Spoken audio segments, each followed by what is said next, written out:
What is up, you guys, and welcome back to the Project Manga Podcast. I'm Noxie. What up, it's Kiko. Eagle. And Nickums. And we are back with One Shots, which is our new series-specific Weekly Shonen Jump podcast that we air every other Wednesday at about 9 p.m. Central Standard Time. Then it's uploaded to Patreon the next day, and then YouTube a couple days after that. So it gives you a couple different ways to catch the show if you missed it live. One being to support us through Patreon and catch it right afterwards. Otherwise, you can wait for YouTube, and we'll set it up as a premiere style show so that you also have that live chat feature. So that you can kind of try to recreate this situation here live on the show as best as you can. But what is going on tonight? We are talking about Jujutsu Kaisen and everything great about it. The anime is coming out pretty soon, so I figured now would be a really good time to just have an appreciation stream for Jujutsu Kaisen so we can talk to you guys live about one of our favorite things coming out of Jump right now. So what is good, everybody? As you can see, last time I didn't really have this like layout. So we had to make sure that we got this set up for the next time, and it's even a little bit more cozy in this motherfucker. Now we got the layout. Yeah, so goes out to the boy Knox. Yes, absolutely. So feel free to interact with us throughout the conversation. Yes, gang is in the chat. Feel free to talk to us throughout the convo, because that's definitely 90% of the reason why we even wanted to do a show like this, so that we could talk with our audience about Jump stuff. Like we do not do on our offline recordings for our Weekly Shonen Jump podcast that we normally do on YouTube. But what is good, squad? Let's see. Hold on. Who's in the chat? Shouts out Shiloh, Ergo from the Fifth Flow, Kaizuko. Ashes just got in the chat. Nice, Ashes is here. Psych, you thought? Seamus, Yo, Lanky Lemon, Marnikins Sean in the chat. Money. Oh, Yep, yeah. Sean Hockey Warrior. Yeah, Big Sean. Gang.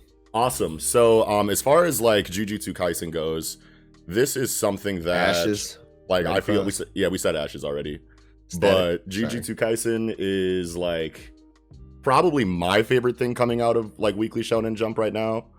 I mean, like, but it's so crazy because it like alternates like chapter of the week for me, like between like One Piece, Chainsaw Man, My Hero Academia, and Jujutsu Kaisen regularly. But as far as like a new series that, you know, compared to all the other ones, Jujutsu Kaisen is probably what I look forward to the most each week. One Piece has like 1,000 chapters of heat behind it, you know what I mean? Yeah, all this backstory and world building. Jujutsu Kaisen, 120 chapters, and it has been just crazy good for like ever. You know what I mean? Like 50 chapters at least, you know, since I've been on. It's been fire. Man, it's 120 for 120 right now. No misses.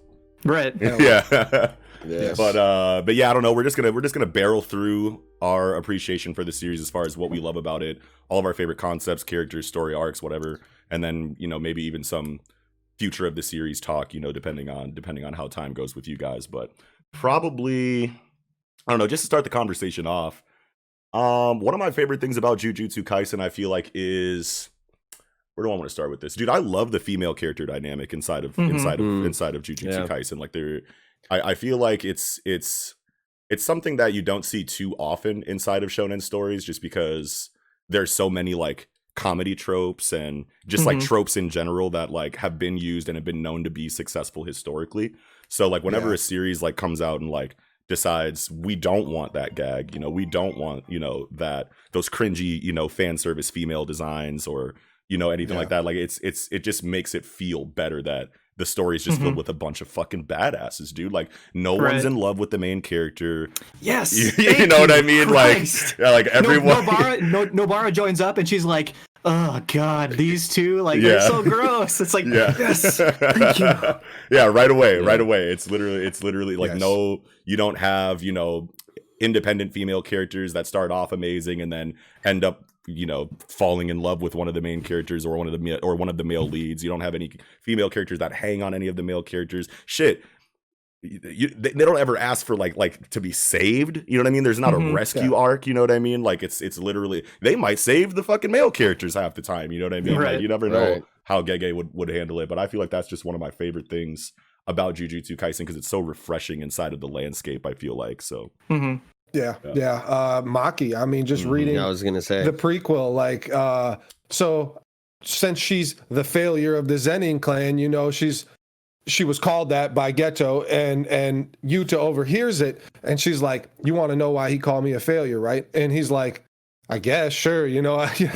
And she gives him the whole story, and fucking, he's like, "I'm gonna crush the Zenin clan from the inside, make them cry to me," basically. Yes. And Yuta's like, "Man, you're so strong. I really wish I could be like you. Like you're what I aspire to be." And Maki like feels good about it, and then walks out the door mad, like, "Don't start feeling accepted now," like slams the door, like, "Fuck that shit." Like, I'm like, oh, she's so tight. Like, I just love, oh my God. Like that's so like, I mean, you don't see that like in any character really. Like, it's just like, obviously when you have all this baggage from all, the terrible way she's been treated by her family, like, feeling accepted, like, is huge to her, obviously. And just that like split second of weakness, her feeling happy that you praised her, who she was, like, man, that was so hard body. Like, it's one of the best moments like that I can remember in the series. That's and huge. Even something that's not as major that we've gotten more recently, we don't have a lot on it, but Shoko, right, the one who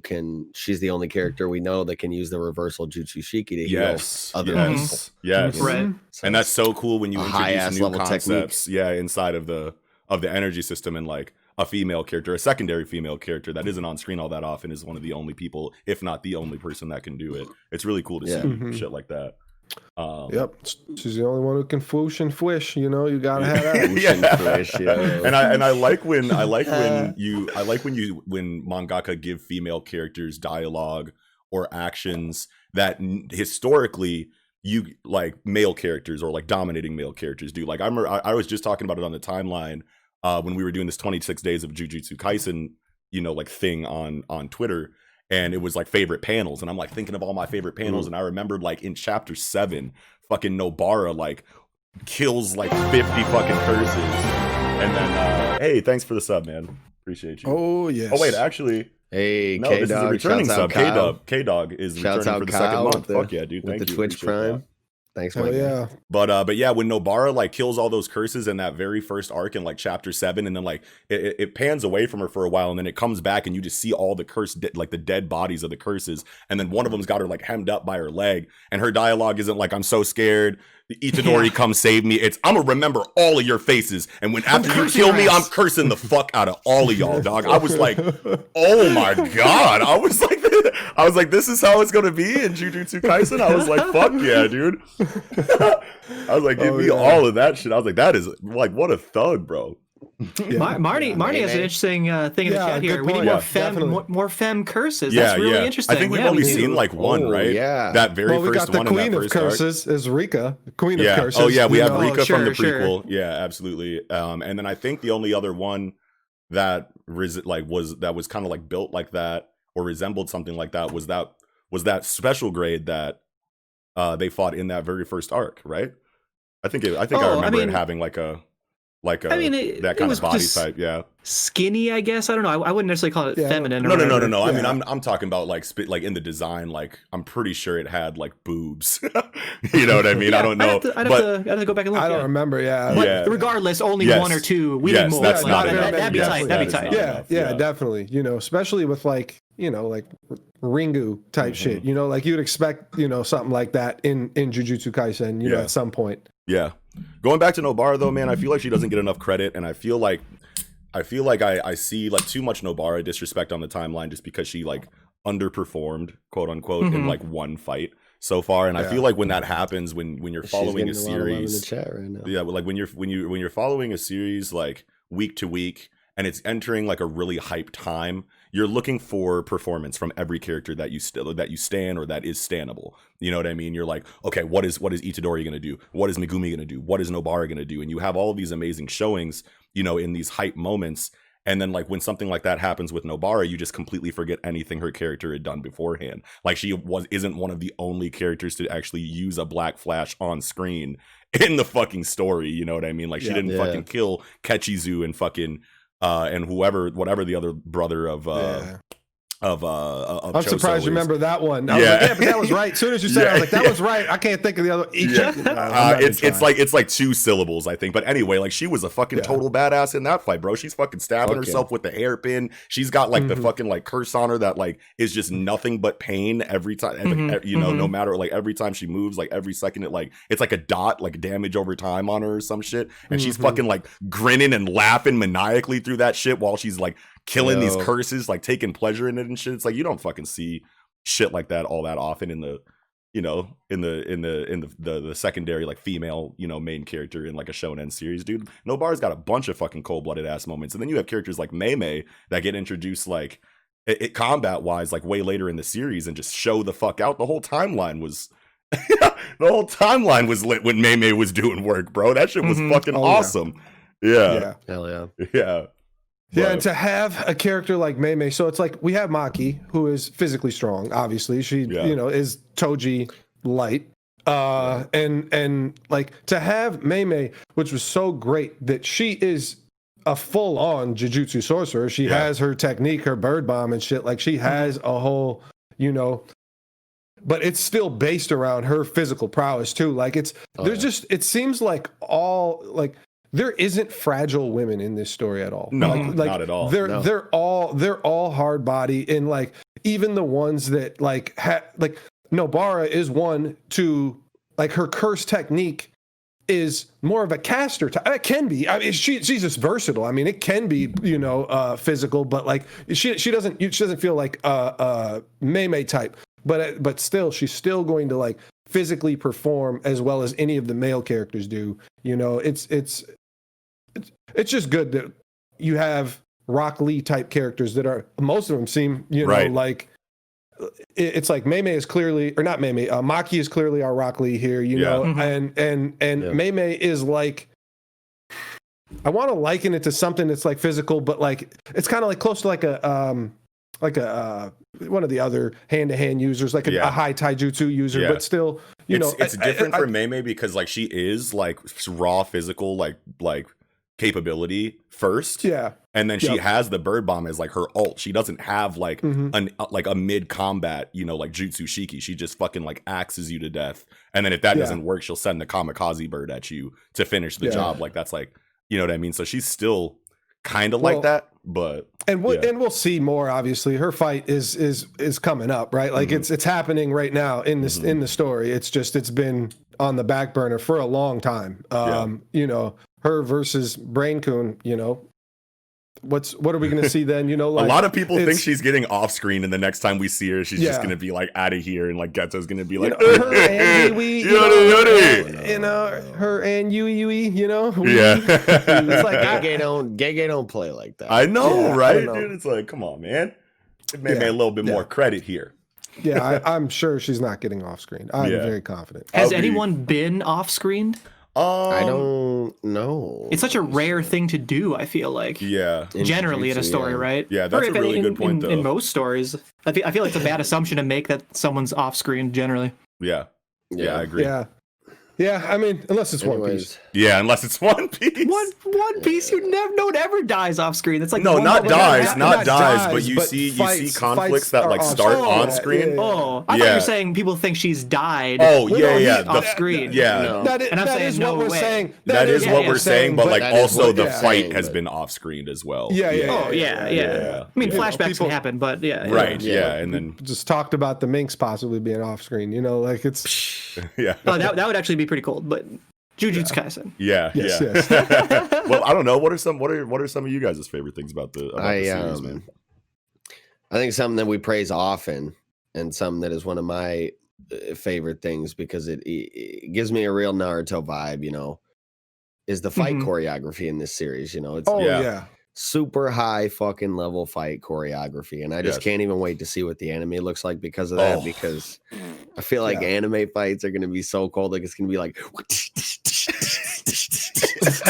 like, oh dude, it's going to be so fucking tight. So many fights have the like that Gon versus Hisoka like super like dynamic, like zoom, zoom, you know, like so many fights are like that. It's so intense, and the choreography is so well done in Jujutsu Kaisen that like sometimes in manga when you go from the manga to the adaptation, there's a lot of like extra movement and extra choreography that the anime has to add for a certain, you know, fight, because you know the mangaka might choose to just like only show like the main points of the fight and like major attacks used, and then like it's just a bunch of like dynamic like angles and shots that they use, and then like all of like the actual all the actual choreography is usually just like t all on one like fucking like thing, where it's like one of those Dragon Ball like Toriyama, you know, exchanges where it's like punch kick block all on one panel, and then all the major attacks are highlighted on. But in Jujutsu Kaisen, you see every swing, you see every kick, you see every dodge.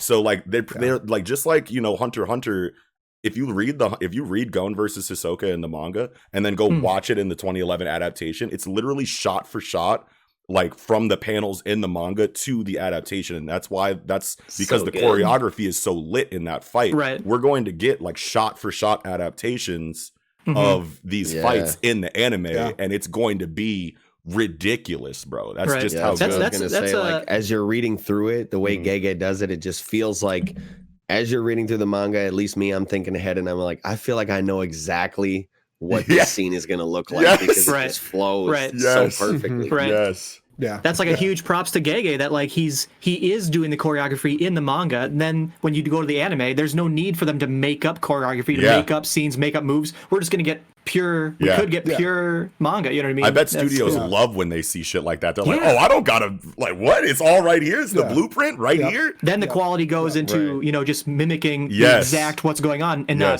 ideating, designing, creating. Exactly. You know what I mean? Yeah. I mean, just recently today, rereading the prequel, the choreography in that particularly, like, it's like every interaction within that, it's every time Geto is on the scene, basically, too, like his choreography is so clean. I'm wondering how we're going to fit that in the anime. Are we going to make it its own little arc or a OVA? Or you're talking about the prequel?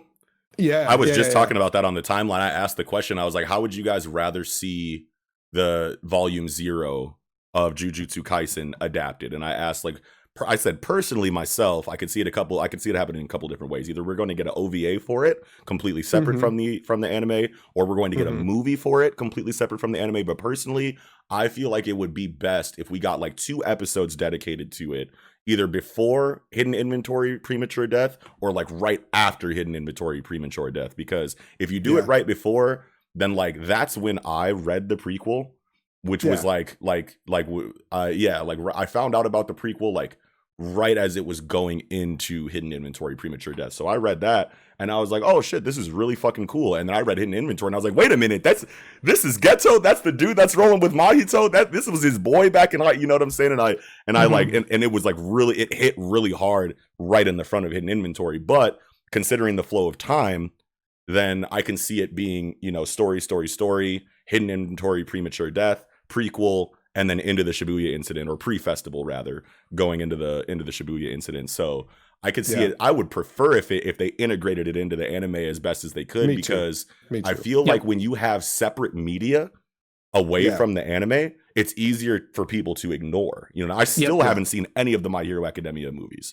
You know, and I'm a huge My Hero Academia fan. You know what I'm saying? Seen one. I have not either. Yeah, exactly. And for something like Volume 0 or Tokyo Metropolitan Magic Technical School, like, that is so integral to the story. Like, that is so important for the story. You need to have that in the anime somewhere. I feel like you can't relegate that to an OVA or a movie, because too many people might miss that. You know what I mean? So I mean, like, someone I think Gojo mentions Yuta, right, in the main story. It's all canon as fuck. No, I know it's all canon, but I'm just saying, like, you can't treat it like a movie, like an OVA. It has to be canon. Right. And so what better place to do it than in the anime as like filler? Instead of filler, just throw in some of that. You know what I mean?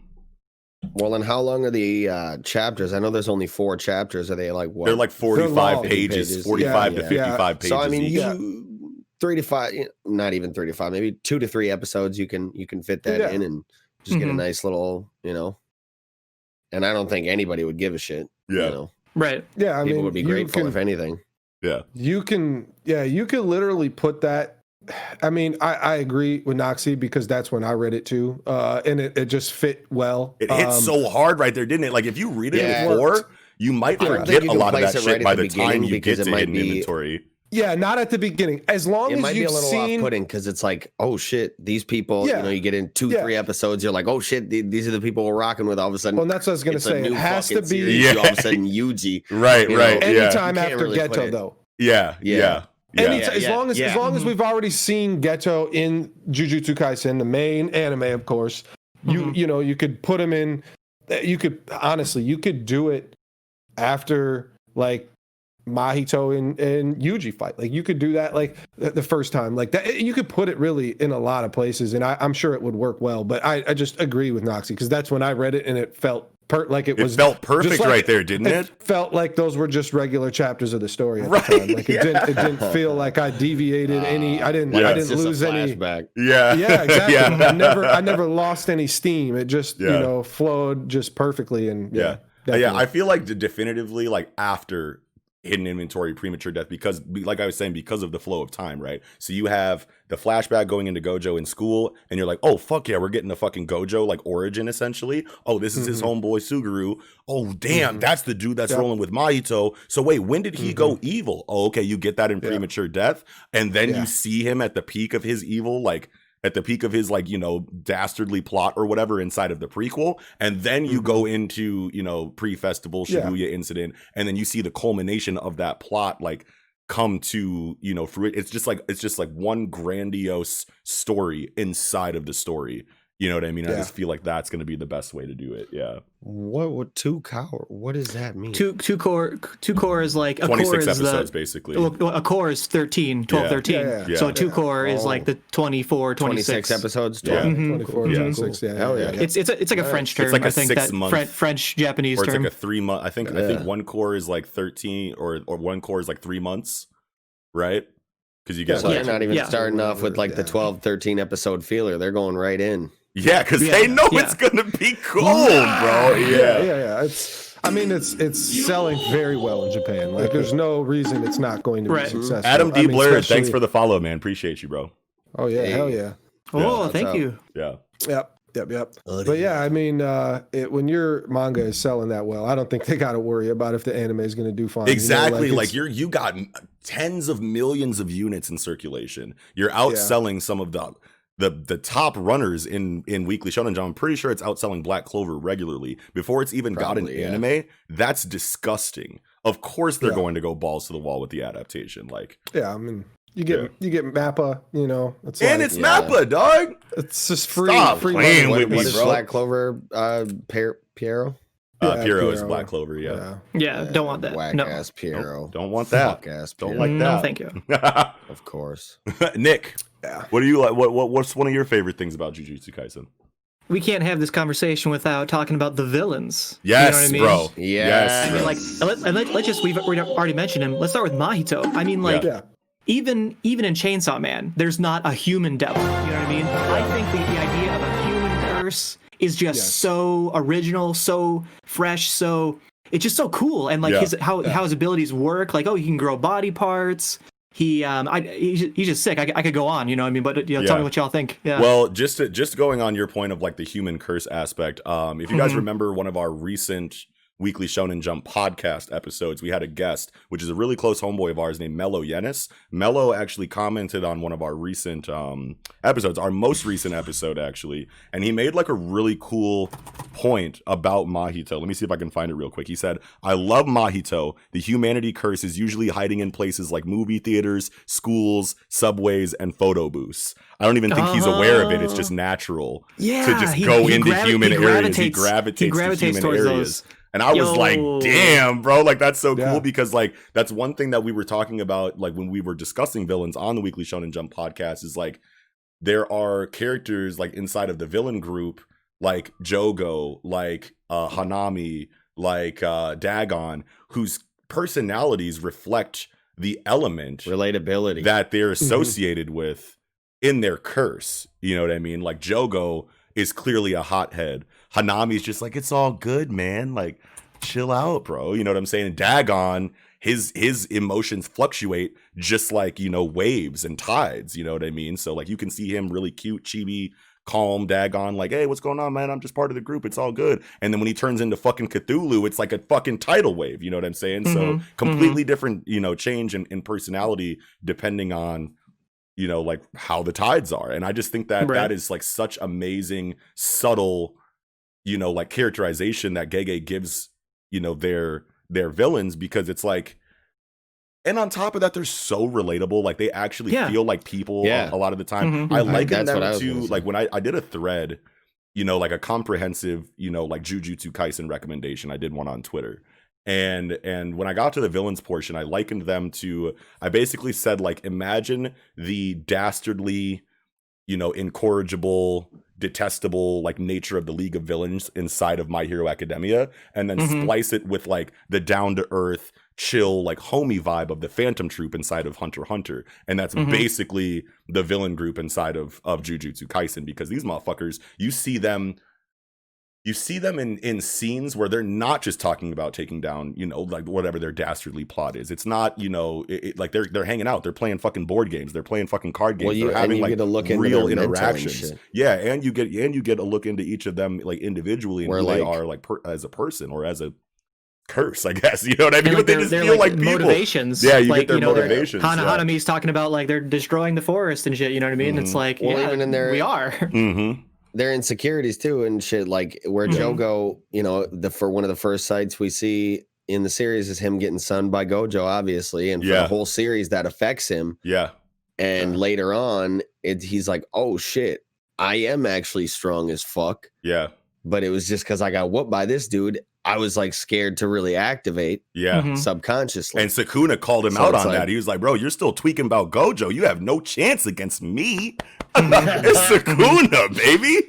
You gotta have your head on right if you're fucking with me, dog. That's that moral moment from Hunter, right? Like, if you don't think you're gonna win, like, you've already lost. You know what I mean? Exactly. Love that. And I love how the interactions inside of the villain group, you know, like, are so realistic. Like they're so believable because they argue with each other. There's so many villain groups, especially inside of shonen storytelling, where you just have the figurehead of the group who dictates everything, and then all of their zealots. You know what I mean? Like they live and breathe for this leader. You know what I mean? And anytime the leader says anything, they're like, this is what we're doing. Everyone fucking like bows, you know what I mean? Like goes onto a knee and says, yes, my lord, like all the fucking time. But inside of this villain group, you have all of their ideologies clashing. And they're like, hold on, bro. You know, like they be cussing each other out and shit. Like, hey, we don't need to do it like that.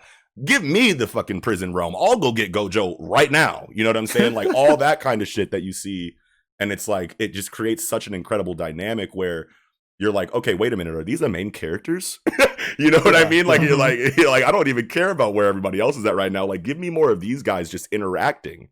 You know, and that even happens in the sub-villain groups. So, like, Ghetto's followers, Ghetto's people, like they're fighting. You know, like there's conflicting personalities within basically every group here, and obviously, like the heroes of the story or whatever, the good side. You know, there's a lot of it with like Gojo and the higher ups in the Jujutsu Society, or whatever the community there that they got, and he threatens to kill them multiple times. Like, basically, if you want to execute Yuji, or Yuta was basically in the same position where like, we're going to execute him. Only difference is Yuta never knew it was secret. And Gojo's up there like, we need to study Rika, and like we need to figure out what's going on with this shit. We don't really know. She's only been released once, sorry, it was my bad. I shouldn't have let her out, basically. And they're like, if you let her out again, he's about to be executed. And he just, right away is like, I'm siding with Yuta if you do that, right? Just right away tells him like, we're gonna figure this out. I'm sorry that she fucking transformed and killed a whole city block of people. My bad, but like, I'm holding my mans down here, and it's and then you had, I don't remember, it was the two girls, Mimiko and Nanako, I want to say. I think that's right. And they were fighting with maybe one of the unnamed, like the older woman in the group, and who else was it? I'm trying to remember. Like, but the other dude with like the burn on his face, I think, and like those two were fighting, and then the fifth guy who's chilling with the heart nipples. And then he's all like, "Y'all better all shut the fuck up." You know, you know, it's just it's so good to have these dynamics with it's every group basically. It means that your story is never going to be boring no matter who's on screen, because you're such a good character writer and you have such a good idea of how these interactions are going to go inside of your storytelling that it's like you can literally have anything be happening and people aren't wondering when they're going to get back to whatever the character they've been, you know, whoever they stand or whoever the main focus of the story is, like Yuji or whatever. Yuji has been off screen a lot in this story for a main character, and the world still moves regardless of what the fuck he's doing. That's something that I feel like is so important inside of shonen storytelling as you follow its evolution, because there are so many... that I like about Hero too. Yeah. You know what I mean? Sorry to interrupt you. No, you're good, bro. Like, I'm just saying, like, man, like, look at One Piece. You know what I'm saying? Like, you know what I'm saying? Like, there is like just to deviate for a second, like, and because it's something that I feel like is reminiscent inside of Jujutsu Kaisen, is that like One Piece is such a big world and it's so expansive, and there are so many important characters with so many important motivations on the chess table that like something can be happening over here and something can be happening over there while Luffy and Co are on screen. And you know that big things are happening in the background, and then we'll get one news coup chapter that tells you what was going on the entire time that you were following Luffy in the current arc, and it lets us know that the world is so important outside of these characters that we know are the most important characters, but they're not the most important thing in the series. You know what I mean? There are so many stories in shonen where if the main character is on screen, the plot is not progressing. You know what I mean? And Jujutsu Kaisen is one that also I feel like also embodies similar that. to it's Kurapika like, X Kurapika, right? Yeah, Kura X Pika. Get the fuck out of here.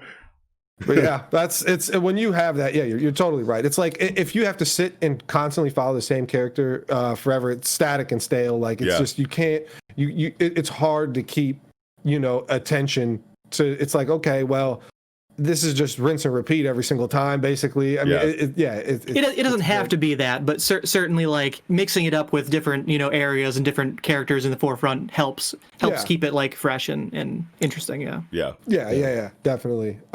So what I love about Jujutsu is just, man, I think I'm gonna go with organization first. How organized Gege is on his storytelling, and how, like, there's no way you can have so many of these things fit so cohesively all around. Well, I mean, the energy system and the storytelling at the same time. He definitely had Oda level planning, I feel like, to his story before he got started. And Togashi level planning either, like, you know what I mean? Because Gege doesn't have any work before Jujutsu, right?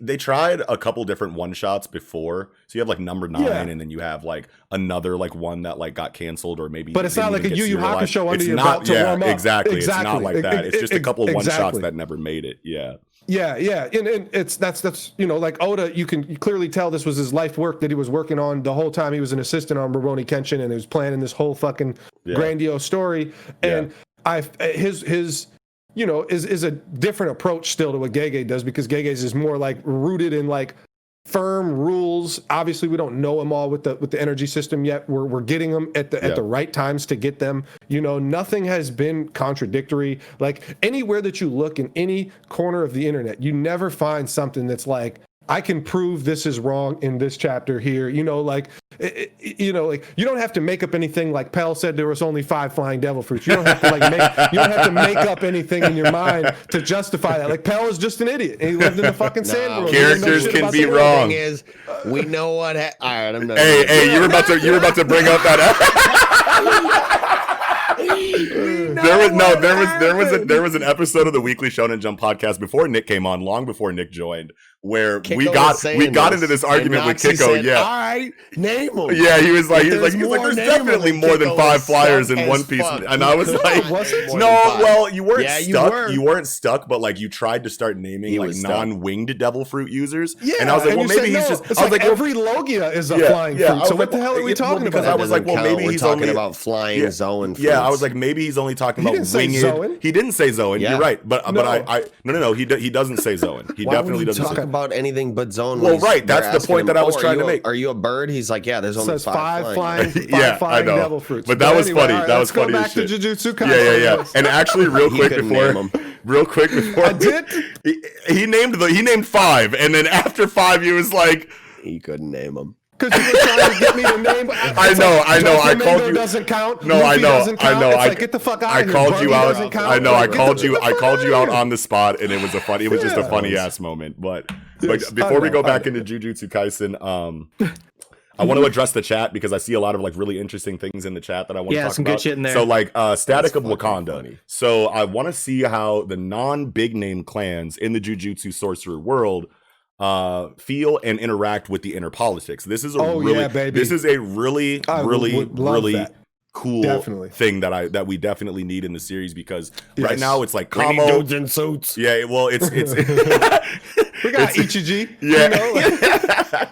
Right now it's Kamo, Gojo, Zenin, you know what I mean? But we know that there are not necessarily but we know that there are lesser known or lesser focused on, they're not Jujutsu big, families. The big 3 families that run the fucking Jujutsu world. Right. And this is going into like what I've been talking about on the main show about how like there are so many plot threads. Like even if all of the main villain group gets washed by the end of this chapter in some kind of way, like obviously Jogo, Hanami, and Dagon are out of here. So it's like Geto or Get2 or Brain Kun, whatever you want to fucking call him, and Mahito. That's all that's left. Even if they both go down in this arc, there is still a litany of different story arc plots that we could potentially see with the hanging plot threads that Gege has laid down inside of the lore, you know what I mean? And that Static of Wakanda is talking about right now is a major one, you know what I mean? Like other sorcerer families and how they feel about everything that's going on. Gojo is out of here. What does that mean for everyone else? You know what I mean? So yeah, are they paying like union dues, Like what's going on? They got to come and, give a tribute to the fan. Like, how does this all work? Because it's like, there's so many Jujutsu sorcerers, right? Like there's so many more than I feel like the story has really kind of showed us, right? You only see, the school and you see Ghetto's crew and you've seen a few, different ones now, like the son and the grandma, but like you haven't seen like a lot of different it's just not not faction, like factions, but also like you just don't see that they're just like, here's a good example would be like Chainsaw Man. We got freelance devil hunters, that just like come along and join, like there's you don't see like, hey, I don't know, people randomly that would be like, this is a Jujutsu sorcerer or whatever. I wish we just had like more of especially since Geto wanted to kill all the non-Jujutsu sorcerers. Yeah. If we could have got a number like only 5% of the population or 2% of the population. There'll be more people that have like abandoned the schools or whatnot because it's all like, it doesn't really support that too much because as far as we know, it's all like sanctioned, right? Like regular people really don't have enough Juryoku to do shit. Yeah, and really don't know what's going on at all because the sorcerers keep everything so well hidden, you know what I mean? So and the people that do, they get brought into these schools and they get taught techniques or taught how to use them and they go out and they kill curses and shit. So it's all like really sanctioned and controlled. So I think the main thing we'll get that, is probably more people like Geto, outlaws that have abandoned the schools and whatever the fuck their ideals are. So I'm really excited. There has been a lot of go ahead. I feel like there's been a lot of non-school affiliated sorcerers, or curse users or whatever. Yeah, you see the assassination group inside of like the divine. You have Inversion, who was rolling with the diviner or the spirit medium, and then her grandson. You know what I mean? So like they can very easily come out of the woodwork. Yeah, you know what I mean? Yeah. I feel like since there's so many hunter parallels, I feel like it's a good parallel to the Hunter Association, you know what I mean, where like there are hundreds of hunters and you only really see like a few dozen at any time or whatever, so there probably is that ratio might be the ratio in Jujutsu Kaisen, and we just haven't seen them yet.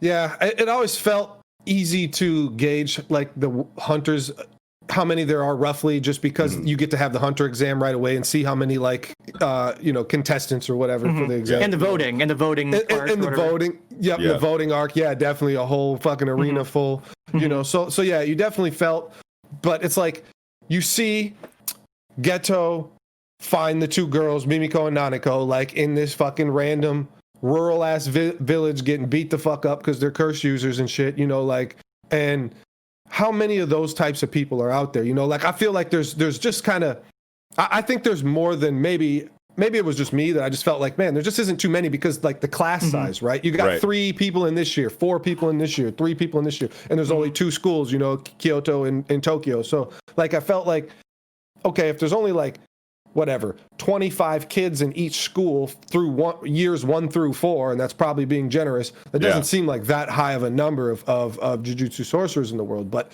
this is just Japan, and this is just, you know, and how many like just, I wouldn't call them rogue, just people that are turned into, I don't know, because it's like we never got an explanation really on how Mimiko and Nanako, because techniques are passed on, you know, it's hereditary usually, but I mean, I don't know, now that Yuji is getting a technique based off his grandfather's curse, I mean, that opens the door to a lot of stuff if that's true. And, you know? and here's the question that you always have to ask whenever you have a story that takes place in a specific part of the world, but that has a profession that you know extends outwardly in all directions, right? Yeah. So you have, this is taking place in Japan, Tokyo and Kyoto, right? And jujutsu sorcerers, we know, are all over the world. You know what I mean? How many characters have we seen from other parts of the world? You know what I mean? And like this is the question that we ask in our My Hero Academia analysis, like every week. It's like, we know that only 2% of the fucking world doesn't have a quirk. So everyone has a quirk. That means that there's heroes in all 4 corners. You know what I mean? So like, where are the American heroes? Where are the Brazilian heroes? Where are the this, that, and this? What does the rest of the world think about what's going on in the story? My Hero vigilantes. So and you have vigilantes. No, that's and all Japan too. And it takes place in Japan still. It goes into American heroes. It does go into American heroes. Somebody told me. It does go into American heroes. That you meet top 5 heroes in there. Yeah. Type. But basically what I'm talking about for Jujutsu Kaisen is that like this has been relegated entirely inside of Japan so far. And we have we have like one non-Japanese sorcerer of note that means anything so far. You know what I mean? So eventually you have to start asking the question, like, is this world going to open up anywhere outside of this bubble that we're in? You know what I mean? And if it does, how far out are we going to go? And it's not like we necessarily have to get the entire world involved, but like a little bit more diversity inside of like the nationalities involved would be definitely huge for a story like Jujutsu Kaisen that's all been like kind of like condensed inside of Japan so far. But I do feel like since the focus of a lot of the story and a lot of the character development, or the characters generally, is like the generational family type stuff, you know, that I feel like, I guess my initial thought is that we won't branch out much beyond Japan, if at all, because because where we're branching out in is time, you know what I mean, into the past. You know, Sukuna, you know, being 1,000 years old. What's the guy's name? Noritoshi Kamo. Like we're gonna get more of those families, of those interactions when this you know, Maharaga came out. Then we got this, like, you know, dialogue about, oh yeah, back in the day, like the Gojo Six Eyes and the you know, Zenin, you know, guy, they fought it. And if your lore Ten Shadow User, and if your lore is so interesting that like you don't ever have to like wonder like when are we going to see other parts of the world, then it's fine. You know what I mean? But if you reach a point where either you feel like it's stagnating and you're like, okay, I'm ready to see other parts of the world, or major events are happening that you feel like have to involve other parts of the world and we're not getting that, that's when it's going to feel awkward, like inside of My Hero Academia right now. You know what I mean? Like these are large scale villain attacks that the rest of the world has to know about, like otherwise like you're in a modern world with cell phones and Twitter and Facebook and shit, like everybody knows what's going on in My Hero Academia right now. You know what I mean? Like a meteor hitting Shibuya is going to be meteor hitting Shibuya is a big deal. Same thing. They're basically in the same point of the story, obviously different chapter lengths, but like where this does kind of need to be addressed, especially because it's like we only have 4 special grade sorcerers, and all 4 of them are Japanese. It's like, you know, no, those are just the 4 special grade Japanese ones. Okay, right? Sure, yeah, right, yeah, sure. Okay, yeah. I mean, I don't think that they ever said like there's only 4 of them in the world. If they did, that would be really awkward. But I they mean, might not say 4, but they are in the world. But they do definitely say 4. Yeah. What'd you say? What'd you say, Eagle?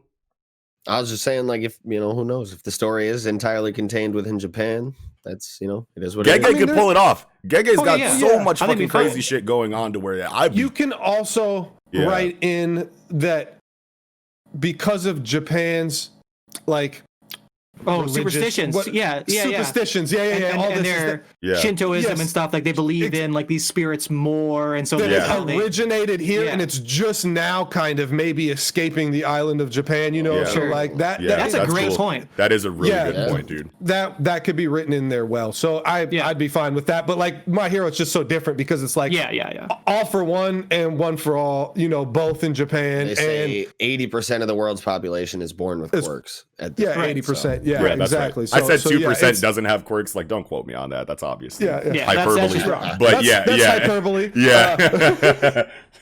But you know what I meant. You know what I'm saying? Yeah, absolutely. Okay. I want to continue this conversation, but real quick, we are going to take a brief intermission. Maybe like 2 to 5 minutes of a brief intermission, and then we'll be back and we will continue the conversation. So just give us a little moment here. We'll be right back for you guys. But this conversation has been great so far. Thank you guys so much for pulling up and interacting in the chat. Can't wait to get back to it, but we'll be right back. This episode is brought to you by the Project Manga Patreon, the best way for viewers to support the project and allow us a means to keep providing new and quality content to our subscribers. Go to patreon.com/projectmanga and find out more about the perks we have available to patrons, including early access to all of our content and exclusive videos like behind the scenes footage and additional manga reviews. That's patreon.com/projectmanga. Okay, welcome back.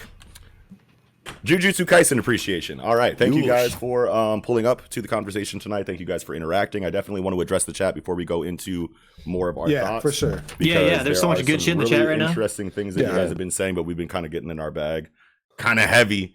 You know what I'm saying? So I definitely want to make sure that we include you guys here real quick because Eagle was talking about it during the intermission. I'm going to go ahead and mod him real quick because I haven't done that yet.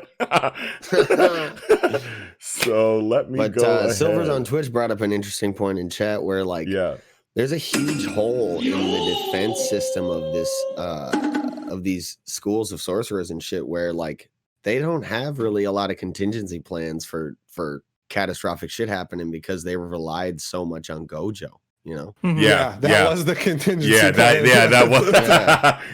Well, I mean, like, dude, they're just like, oh, Gojo's got it. Yeah. Well, first and foremost, shout outs to Hyro fans. Thanks for the follow, bro. Appreciate you. Thank you. Appreciate the shit out of that. But as far as like the Gojo point goes, it's like when you have a character that has a literal barrier of infinite space between him and his enemy, how could you possibly think that anything could go wrong with that character? And it's kind of like the Superman situation, but like done in like reverse, right? Because like Superman shows up and you see that he's the coldest, bloodiest thing since sliced bread, and you have, you know, the world going, well, what if he goes evil?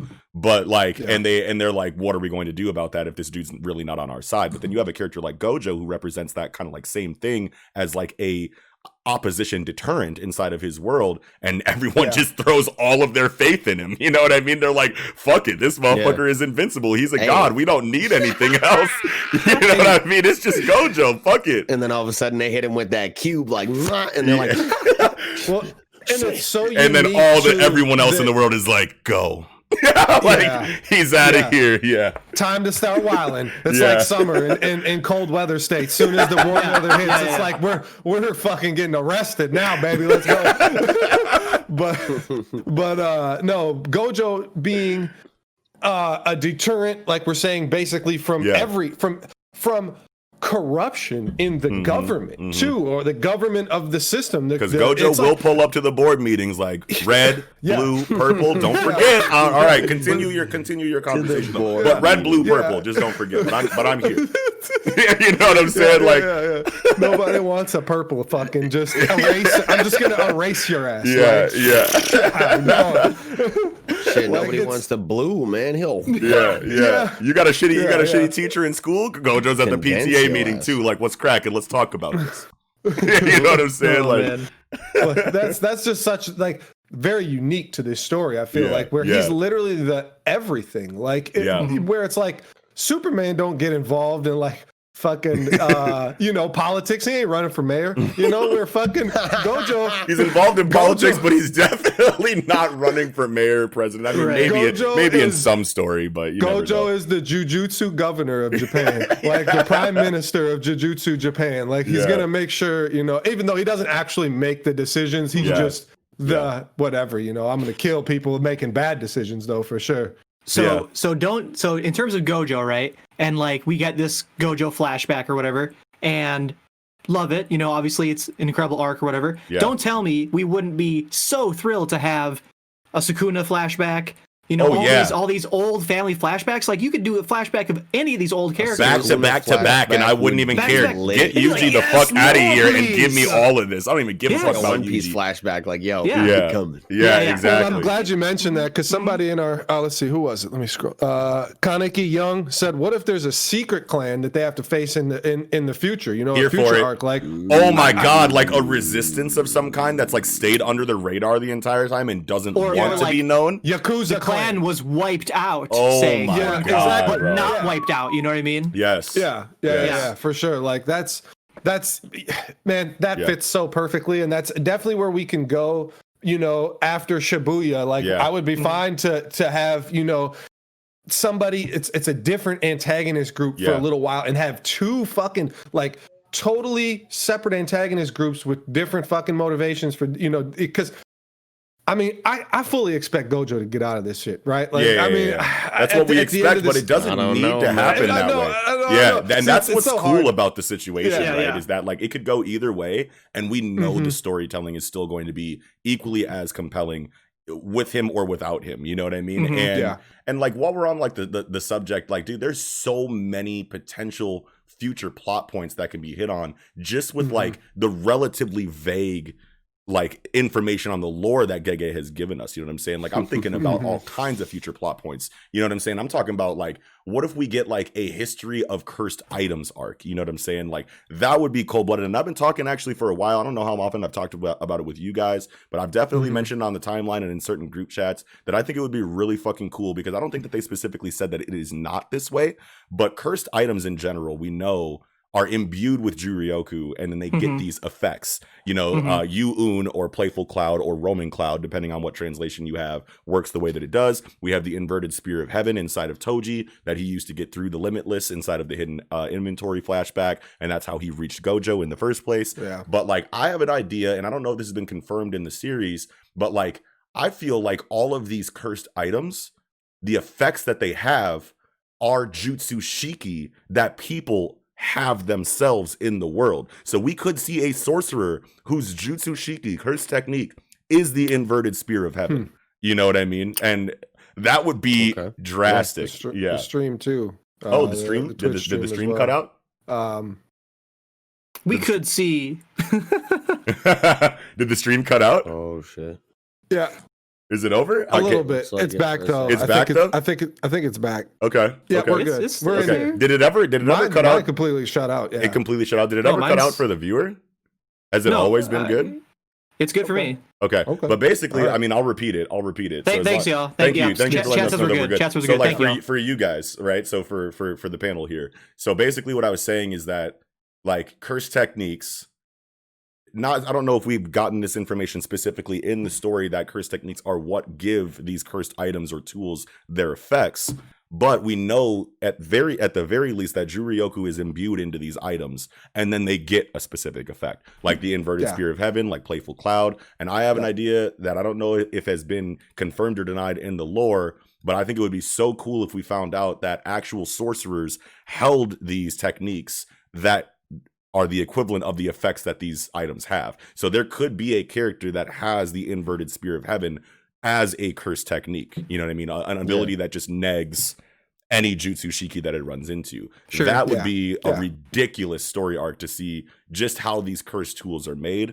And that is probably one of the most thing that I'm most excited for to see if we ever. Well, I like a lot what you're saying here because just thinking in this new chapter where I'm, really thinking that Yuji's grandfather cursed him with his last words, and this is where his technique came from. Amazing, bro. When I tell you that blew my fucking top off, bro, I was like, bro, that explains so much that I feel like it has to be that way. You know what I mean? Yeah.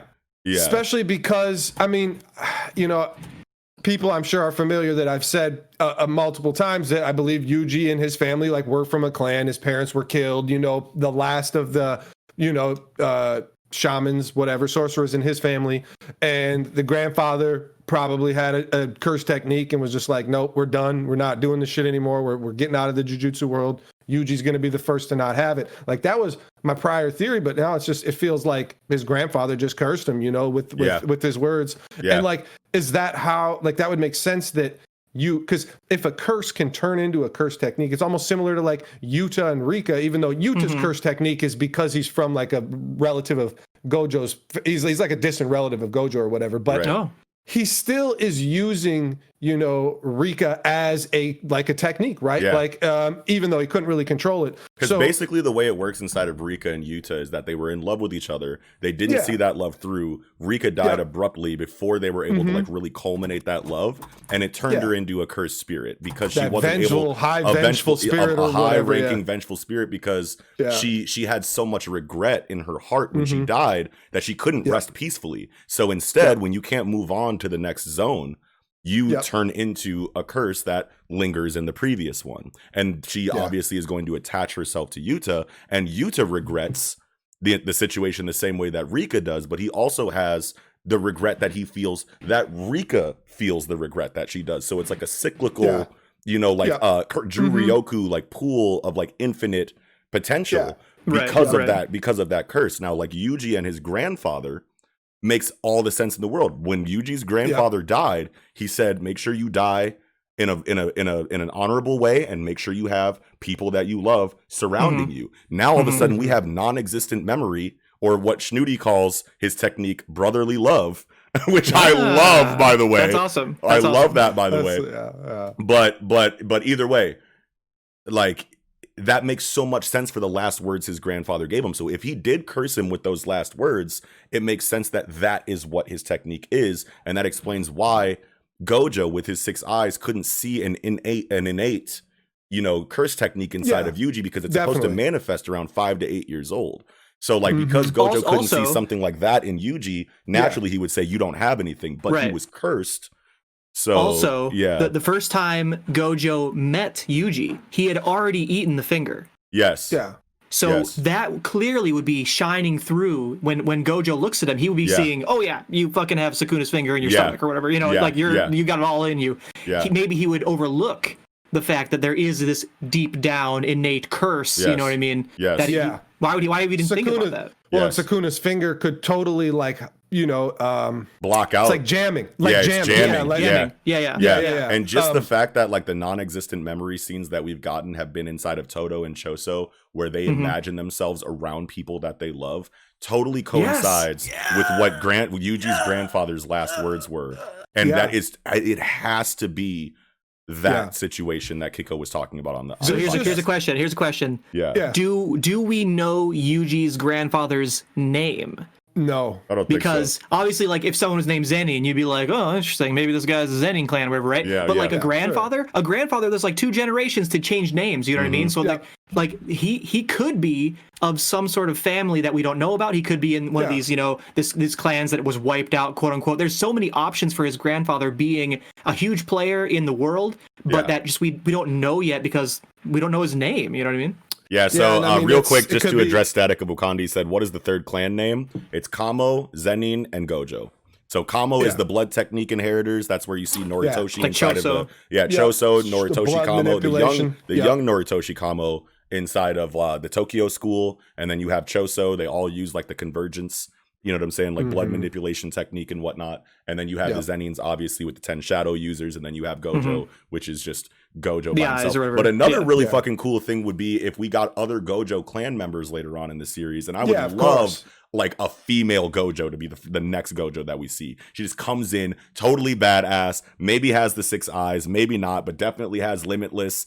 I don't know how it really works with the Gojo stuff as well as like the Zenin and the combo, but like so hard. Yeah, it's so hard to know, but like Gojo abilities, like because Limitless, she could have it, but if she can't use, it's just not passive. Reverse, it's just only active. Yeah, only active, and that'd be really good if like that was her only ability, and she was really physical too, and like she could just use that, in spurts that turn it on defense and turn it off on offense, back and forth, like he did with fucking when he was fighting Jogo and Hanami in the subway. Yeah, but that's just how she fights normally, and she just doesn't rely on Limitless at all times. That would be so tight, drastic, super bro. Tight. Oh, but I gotta go back. I gotta go back. Go back. So Rika again. Yeah. Even though you explained it beautifully, Yuta harnesses Rika into the katana, right? Yeah. I think so. So yeah, think about that. You're harnessing a curse into an inanimate object. Yeah. And it used to be their ring. It used to be their ring that they used to have their whatever. It's supposed to. It really reminded me of like Magi, like a metal vessel. Like you have to have this catalyst or something to utilize a cursed spirit. So like a vengeful spirit. One, I guess that's so hard because it's like vengeful spirit. It's like Rika's the only example we have of it. But there's no curse that just rolls with a human and works together with them in this way. Geto. It wasn't like Geto's situation. Geto was collecting curses and using them as he sees fit. So, but you harness a curse into a cursed tool or any tool, and now it becomes a cursed tool. Like especially if maybe the user dies. Well, the curse is in the tool or something like that. Sure. Like there definitely could be. I just think there's so much more that needs to be explored with Yuta. Obviously, the whole character needs to come back, but like not just what he was doing with that the whole situation, and we're definitely going to see vengeful spirits, in the future, like Rika. But Rika was known as the Queen of Curses. So are they going to ever be as strong as Rika? It's hard to say, especially when you only have, the flash or the prequel to go off of, right? Yeah. But in terms of the Queen of Curses, like, couldn't that be like more metaphorical? Like, she's just really powerful because like they said at the time, they didn't know anything about her. They didn't understand fully what was going on. Geto calls her that, and that's important because Geto knows curses, right? Like obviously he's like the leading curse like specialist. On the human side, rather. He's the one deeming her that. So like that's pretty powerful, I think. No, it's super powerful. But it could be just like that's the queen. That's a queen of curses. You know what I mean? Like just a huge high level curse. Definitely. It could be used in a more generalized term for sure. Yeah. And I just want to see a vengeful spirit, and I want to see how this curse situation pans out if it's true, because like did Yuta curse?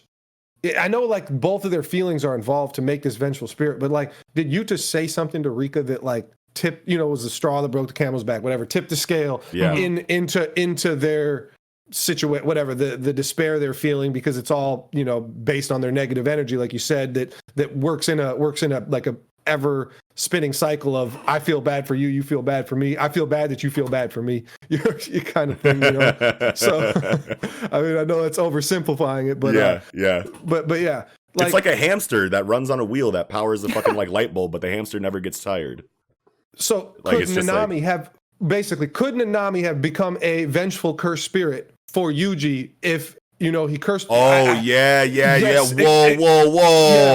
Yeah, exactly. Wait, say that again. Could Nanami, in this last chapter, have become a vengeful cursed spirit for Yuji, the similar to Rika imagine Yuji with Divergent Fist and Kokusen Black Flash, and then the fucking ratio fucking technique. No. That would be so ridiculous, bro. And the bond between Rika and Yuta is going to be stronger than Nanami and Yuji, but it's so hard to say because like Yuji's a shonen MC, so like his bond with everybody else is like it just trumps everybody because that's just how shonen MCs usually work. Not all, of course, but that is like the one thing that Gege, one of the tropes that he kept in his shonen manga is to keep, obviously cares more about everybody, and maybe there could be, you could write that in there and it would be fine. But yeah, I mean, I still think like two people that loved each other, Yuta and Rika, make a lot of sense. Obviously, that makes easy, clear sense where you'd have to,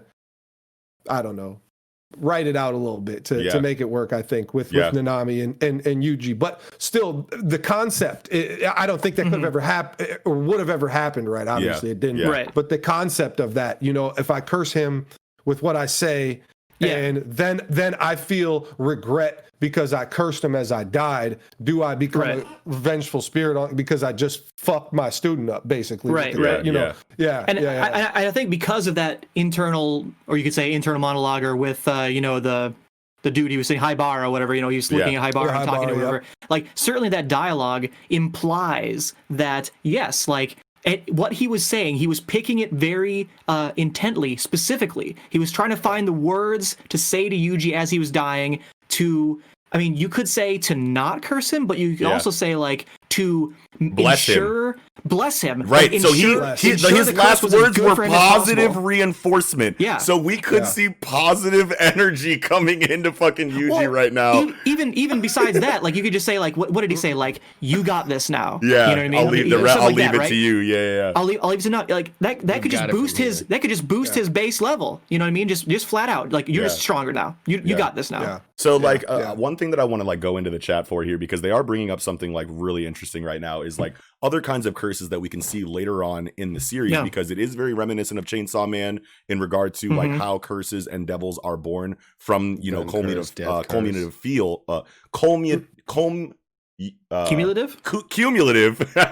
fear or, you know, or feelings towards a certain concept, right?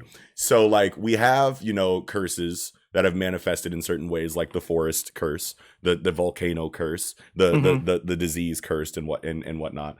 So like what other like future devils could we see? And obviously we can like reference back to Chainsaw Man and see like the devils. See, you know, like the famous ones from Chainsaw Man, like the gun devil, the hell devil, the, you know, whatever. Darkness devil. The darkness devil and things like that. But I mean, like I feel like Gege is not going to give us the same exact curses that we see as devils in Chainsaw Man. So it would be really cool. Someone brought up the Death Devil inside of the chat. We haven't had a Death Devil inside of Chainsaw Man, so we could definitely see a new major antagonist forming in the form of like the Death Curse. You know what I mean? So that would be like a cool replacement for Mahito if Mahito goes down now or relatively soon. I feel like a lot of them can be explored. You know what I'm saying? Like pick your fear. You know what I mean? And that would be, man.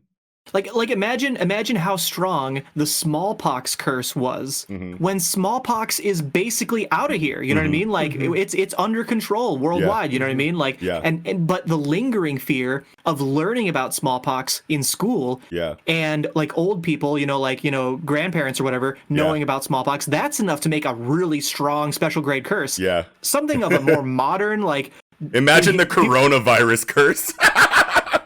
It's possible. Things like that is possible, obviously, right? Yeah. Cyberbullying curse. Yeah. You know, something. Ooh, apocalypse. That's weak. Apocalypse from Marnie. The Ragnarok curse. I think crazy. That is a strong thing. Bullying.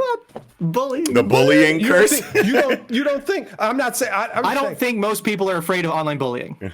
Not online, but I'm saying bullying in general. I said. And in Japan, that is a higher fear. I'm sure bullying generally. Yeah, definitely. I feel like any, and I don't know, maybe that's just all part of Mahito, right? Maybe that bullying, Mahito is the bully curse. Yeah, right. You know? Yeah. Sure. Anything that happens because human of action. Humans is embodied inside of Mahito. Yeah. I like that. Bro, the God curse. Holy shit, Kaneki Young.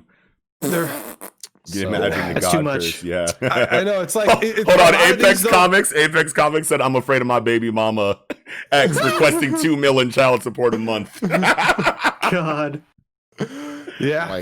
The ruthless child support curse. It just comes up and like extracts money out of your wallet, like just like it doesn't even fight you just lose money. Yeah. It's fucking pot clean, just following. You're refreshing your fucking like TCF bank account app, like no. Marnie, the devil curse, get out of here. Oh my God, the devil curse. Get out of here. The curse. The curse. Oh my God. Yeah. Okay. See, that's the thing, though. A lot of these crazy curses, though, it feels like from what we've named off, like some crazy. That's why I was trying to like think of one that like regular Jujutsu sorcerers can fight, because like Gojo is like the only one that seems like he'd be able to fight a death curse, right? Like who are they gonna get to fight? I mean, I guess there's still another special grade sorcerer, the girl, I forget her name, who was in the flashback. Yuki. Yuki, yep, that is right. She's the all white-haired one. Yeah, I assume being her name's Yuki. I feel like she has a similar curse technique as Geto, because when we see her in the flashback and she shows up with like the mesh like top, and she like asks like, I think maybe it's not in the flashback. I can't remember when she shows up, but she has like the goggles on. She's got a completely different outfit on than the last time we saw her when she was talking to Geto in Premature Death. Yeah. But she like pulls up and she has like a fucking like, I don't even know what's around her. It's some kind of curse that looks like the indoor fish from Hunter x Hunter. But it's like, you know, kind of like flying around her or floating around her, and it's got something sticking out of its mouth that looks like you could pull it out, and it looks like it would be like garden shears or some shit. So I feel like she has a similar curse as like the curse that Geto uses or that Toji used to store items inside of.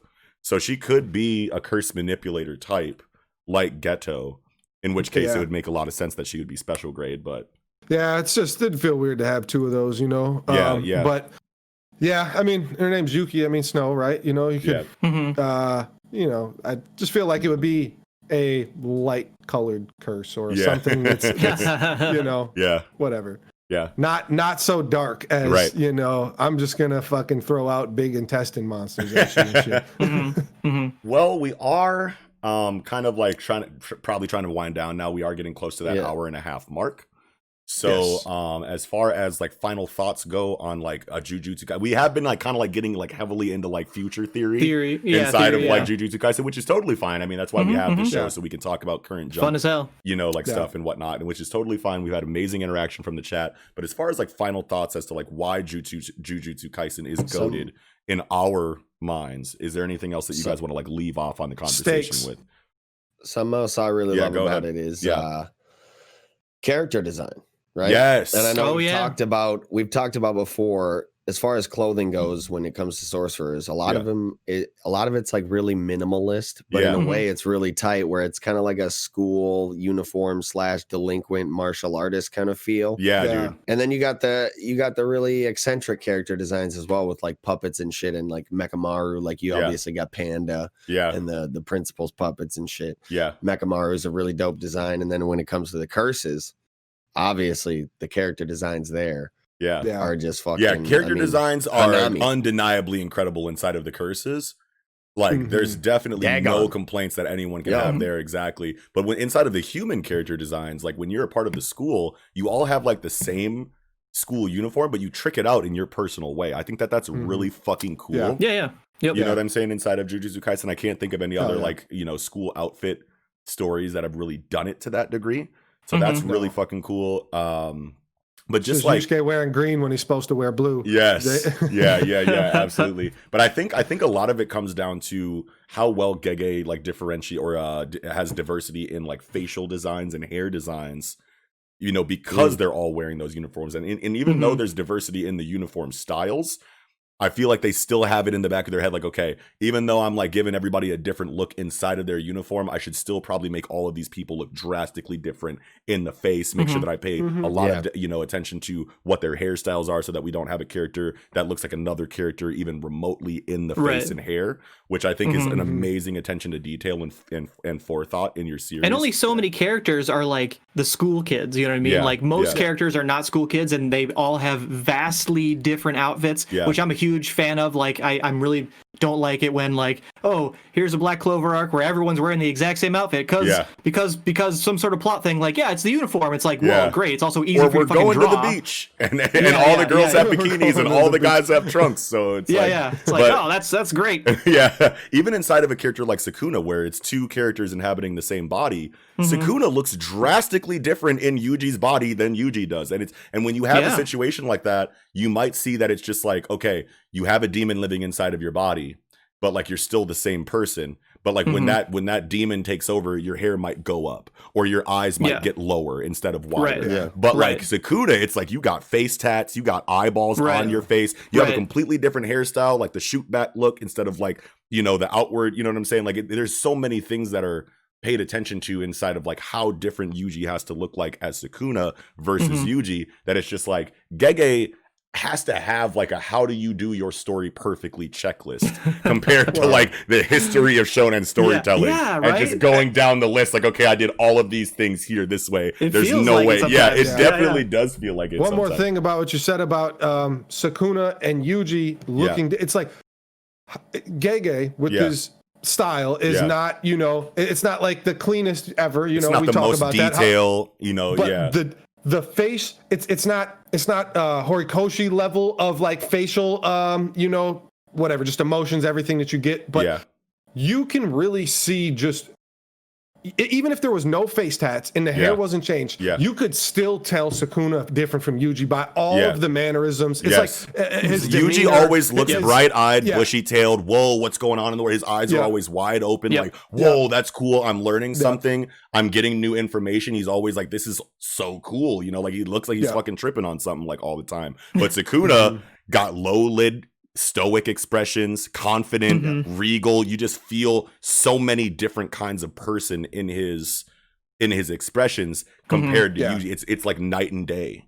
Even though they share the exact same body and you can still see the resemblance, you can still tell this is an entirely different person. You know what I mean? Yeah. I think just one more little thing. It's not little, it's huge, but we can go very quickly with it. Is just stakes, right? Like we don't know who's living, who's going to live, and who's going to die. Yes. We have it who's makes already the story, dead. Who's already dead? We don't know who's already dead. We just talked about is Maki dead? Is Naobito dead? And obviously we talked about it when Jogo blasted him to begin with. But it's like now after, you know, with fucking what Sukuna just did, you know, is Inamaki dead? Like there's like a lot of these characters that we just have no idea, and it's so unpredictable that you just, we can sit here and theorize all night, and hey, maybe we'll get lucky, but it's just there's no way that all these characters, like there's 4 or 5 characters that could possibly be dead right now, and could you guess which ones survived and which ones didn't, and why? If you can, you're I don't know, go get a job as a tarot card reader or something. So like here's like my input on stakes, right? Because I argue about stakes a lot on Twitter, and I have a very like strong opinion of how stakes should be handled inside of shonen storytelling, just because I feel like from a storytelling standpoint, shonen has been like historically campy. You know what I mean? Inside of you know, the history of the genre. So if you want to kind of like flip the script on that, and there are, you know, shonen stories, you know, from before this new era of shonen storytelling that got stakes right, don't get me wrong. But like the big questions you have to ask are, you know, are the threats that you're imposing on your story actually a big deal? And not just because of what they threaten, not just because of the potential of what they can do. Any old fucking character or a villain or antagonist can come in and say, I want to take over the world. I want to kill all of humanity. But are you ever like, do you ever think that they could actually get away with that? You know what I mean? And even if they don't, which it's very highly likely that they won't, how much damage are they going to do along the way? Does anyone important die? And it's not just death. You don't have to kill characters to have stakes in your story, but like you can significantly injure a character, whether physically or psychologically, in a way to where they're completely different after the event, or they're taken out of the story for significant amounts of time. How much damage do you do to society? How much attention do you capture from the world around the story?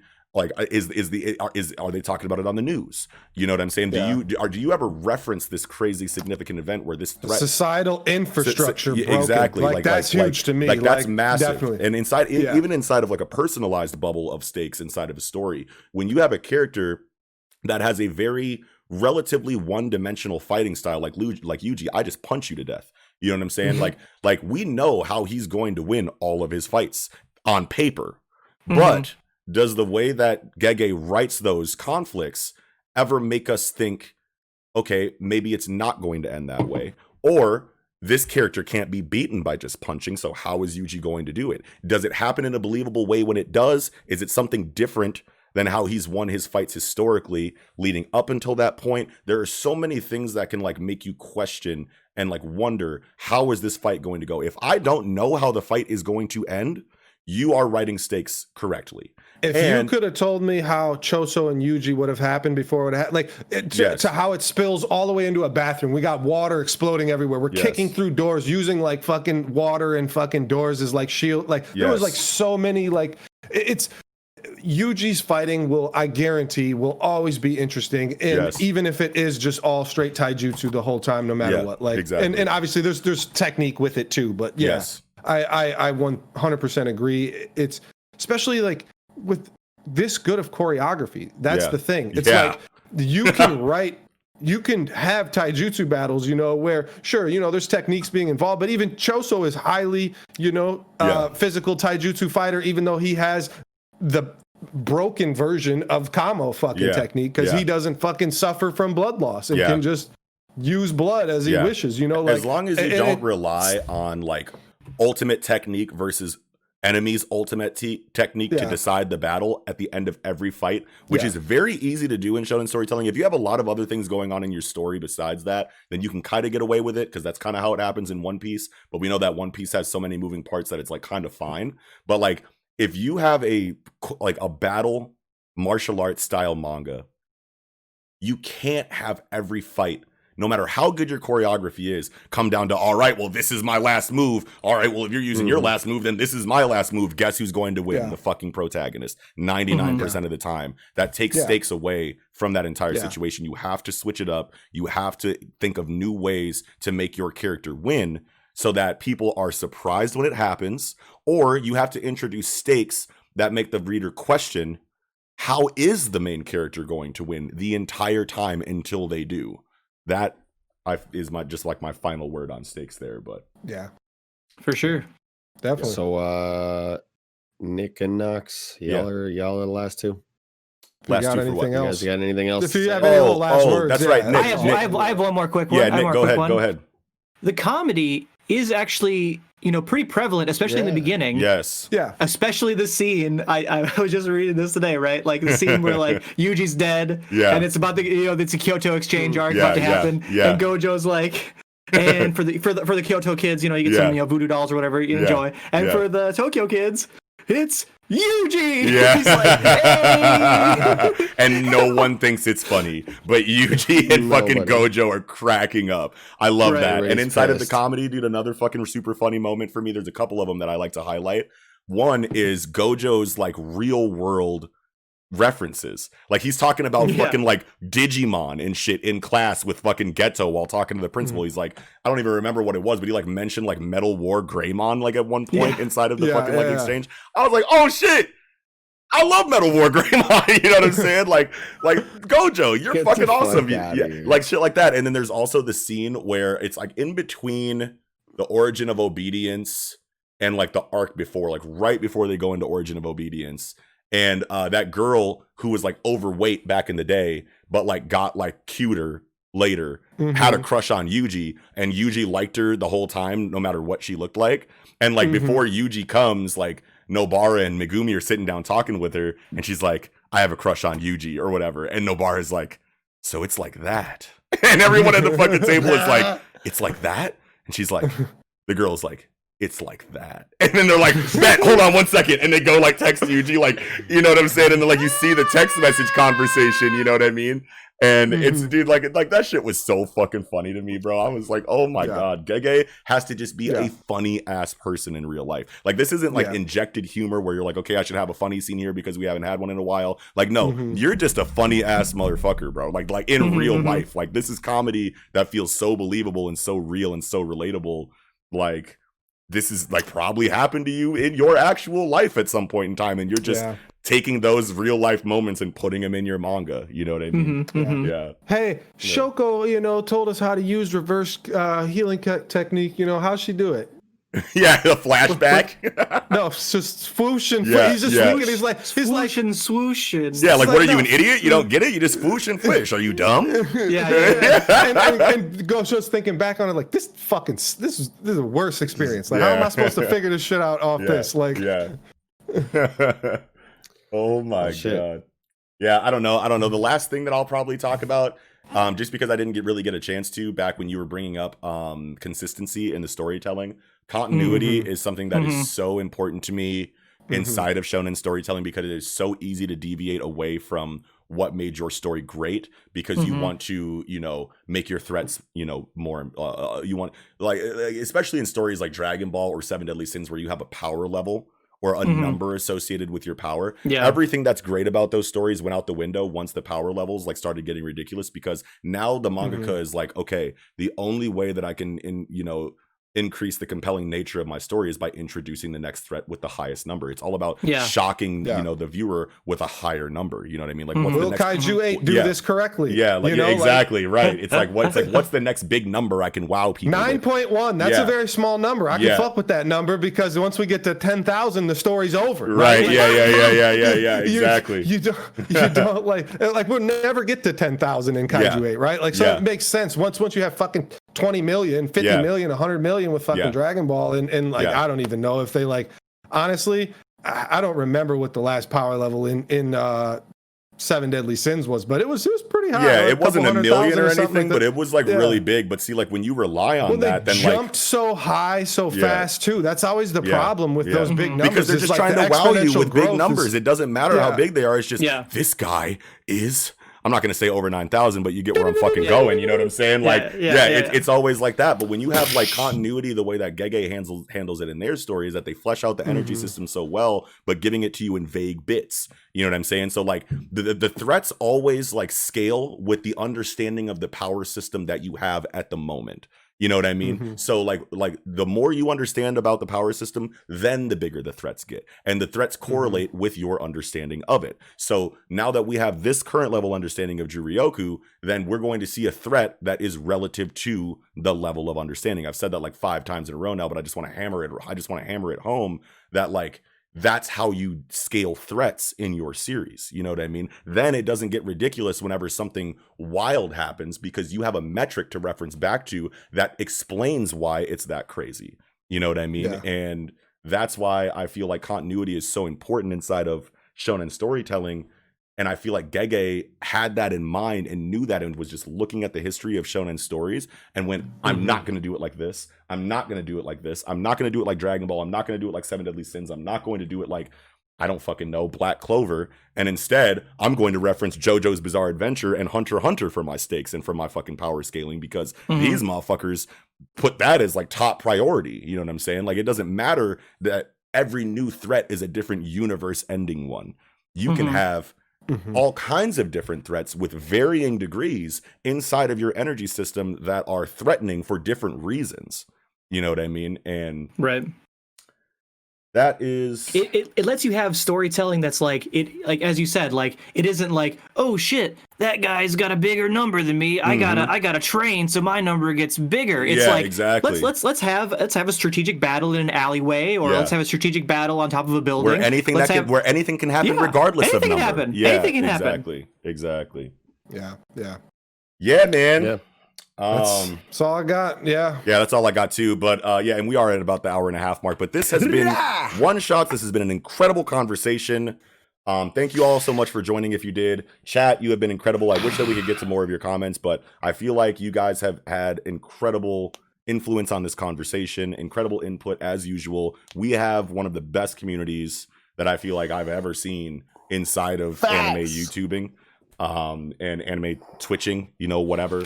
But I mean, I don't know. Yeah, I don't. I'll get better with that as time goes on. But you guys have been incredible. Thank you all so much for joining. If you guys are new here, we are Project Manga. We are a team of 4 manga critics that review Weekly Shonen Jump on YouTube weekly with each new issue. So visit our About section so that you can see all of our links to YouTube, Discord, Twitter, Patreon, what have you.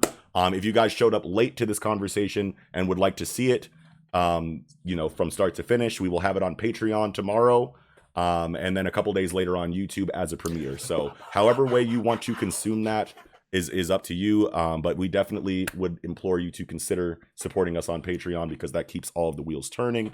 But yeah, man, this has been fucking incredible, you guys. I love one shots. Like, this is something that I've been so excited. Yeah, this is the funnest thing we do. I swear to God, it's like my favorite thing that we fucking do now. Absolutely. I just love talking about Jump with you guys, and while we have chat interaction, it's always so great. Thank you to everyone. Everyone's points. Everyone's points. Yeah, you guys make it happen. You guys make it happen. Absolutely. Thank you. And thank you guys for following. Everyone who followed tonight, thank you so much. Everyone who subscribed tonight, thank you so much. Future followers, future subscribers, you know what I'm saying? We're here for you guys too. But if you are new here and you are not following yet, please make sure you smash that follow button, and please consider smashing the subscribe button as well. But that is going to do it for this episode of One Shots and the Project Manga Podcast. I am Noxie. I am Kiko. Igadu. And Nickums. And we will catch you guys next time. Have a good one, you guys.